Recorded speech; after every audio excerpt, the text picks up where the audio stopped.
Red Wedding, an inside look at Israel's Game of Thrones attack on Tehran. Guys, what does that title even mean? See, I remember the Red Wedding, right? I mean, we definitely reacted to it over on the movie channel. But here's the thing: the Red Wedding was like kind of like a Trojan horse type of scenario. Is that what you're saying that Israel did to our guys? Either way, let's go ahead and jump into this immediately. Let's say suggestion via channel member. Let's see where this takes us, guys.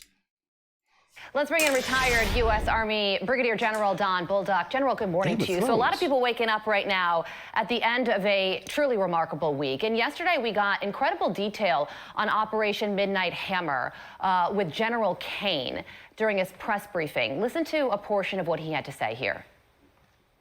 Operation Midnight Hammer was the culmination of those 15 years of incredible work. We believe that this is the largest single Patriot engagement in U.S. military history. Weapons 2, 3, 4, 5 were tasked to enter the main shaft, move down into the complex at greater than 1,000 feet per second, and explode in the mission space. Here's what we know following the attacks and the strikes on Fordo. First, that the weapons were built, tested, and loaded properly. 2, the weapons were released on speed and on parameters. 3, the weapons all guided to their intended targets and to their intended aim points. 4, the weapons functioned as designed, meaning they exploded. Okay. What stood out to you with the information he provided? Well, I think the transparency is to be recognized and to be applauded.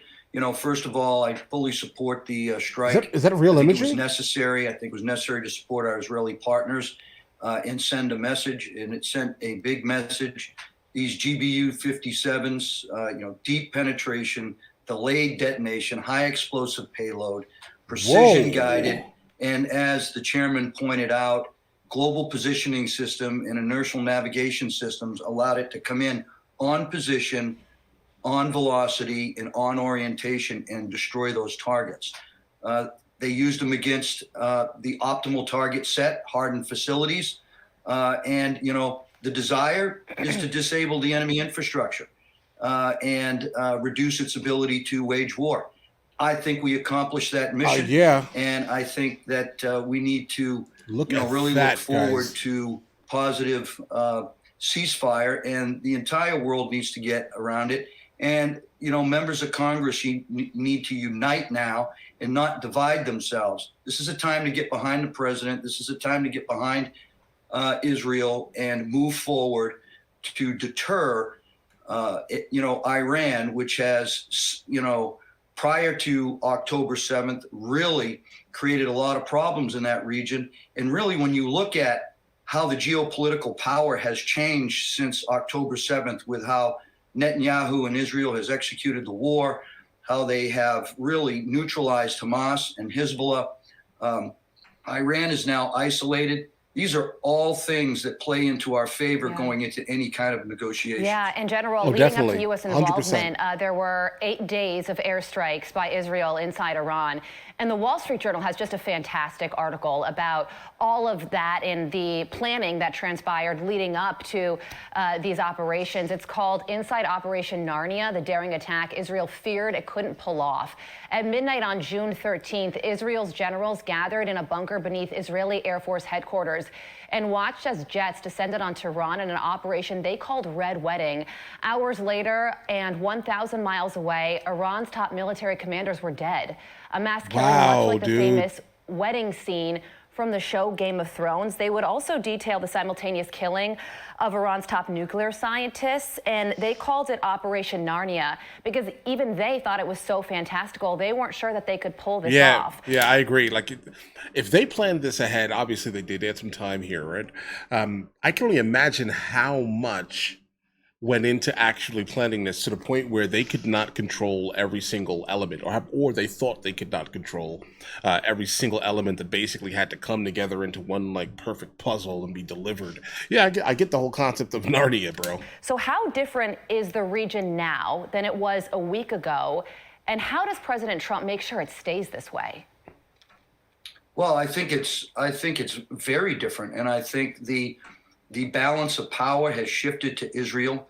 that helps America support Israel and support the region in negotiations with Iran, who is, clearly a country that is an existential threat to Israel and also a threat to the United States. So what the president needs to do is, continue to do exactly what he is doing, support Israel, bring Iran to the table. They are primed for that now. They are isolated. Their proxies have been neutralized, so they can't bring a ground fight to Israel. Gaza is the next question. We need strong diplomacy. We need to unite the Western world around this effort. And we need to re-energize the Abraham Accords. I've always been in favor of a regional solution, and I always thought that the Abraham Accords were an excellent way to bring that region together to develop stability and peace, and to marginalize actors like Iran who just want to disrupt things and become the regional power and have everybody kowtow to them. That's really that word. I think that's over. I think we have the momentum. We just need to pressure and pursue and stay on that momentum.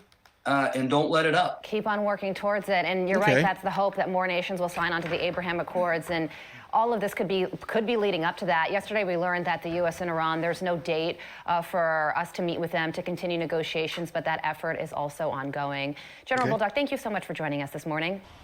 Okay. So I was waiting for that to go ahead and finish up here. So we now have a little bit more information on what they're actually depicting in this video here. To my knowledge, Trump is basically offering them to kind of release some of the financial sanctions, I think $30 billion or something like that. And so there are a couple of things. Most of these things are financial. They're going to be obviously used to rebuild the damage that was basically done within the nation. I get all of that.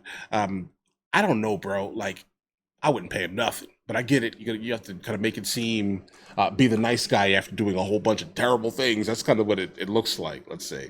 But I don't want to pay them. They don't like us. Okay, they really don't like us. And I mean a lot. Now, probably even more. And then probably even more now. Right? But to get them to come to the table, that would be good. That would actually give some type of peace in this scenario, because we do need to definitely, calm down that region. That region is hot, bro. But a lot of it, comes down to like just ideological type of things here. Obviously, Israel and the West, almost exclusively, these are going to be Christian nations versus the Iran and the other countries that surround it that are going to be mostly like Muslims specifically. And there are some people on both sides, legitimately, who are absolute zealots and I don't think that these individuals should be running countries, let's say. But either way, that's not the point right now. The point is, legitimately, Israel has deep-seated ideological issues, obviously, going on with Iran, and Iran the same type of zealots that exist.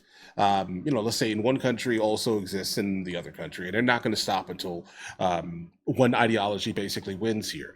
So I do think that we definitely need some type of lasting peace in that area, specifically if two massively different ideologies and cultures and ways of living, let's say, are going to exist very close to each other, then they definitely need to kind of both come to the table, and we can fix a couple of things. Similar to kind of the reason why Russia is absolutely not going to stop messing with the Ukraine. It's kind of the same type of thing, but different, slightly, right? Massively different cultures. But the problem is the similar language aspect here, guys, right? So if a Ukrainian has the ability to basically speak Russian and they can understand things with each other, they can communicate for the most part. And the Ukraine is kind of chasing the concept of democracy versus Russia. That's not, right?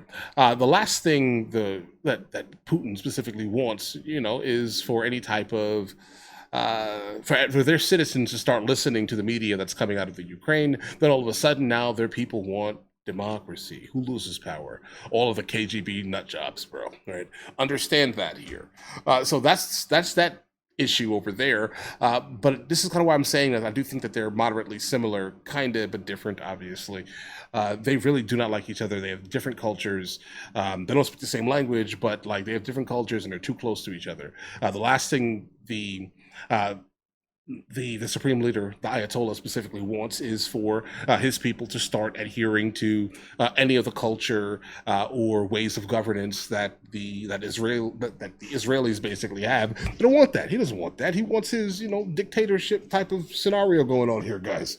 Right? The last thing he wants is for his country to have any type of meaningful change or start adhering to Western ideologies and principles, etc. So I don't see how this is going to end, right? But if we can kind of make it so it ends at least for, like, bro, our lifetimes, I'm happy, right? So we don't got to hear it, right? We'll be long gone when things actually, pop off again, guys, right?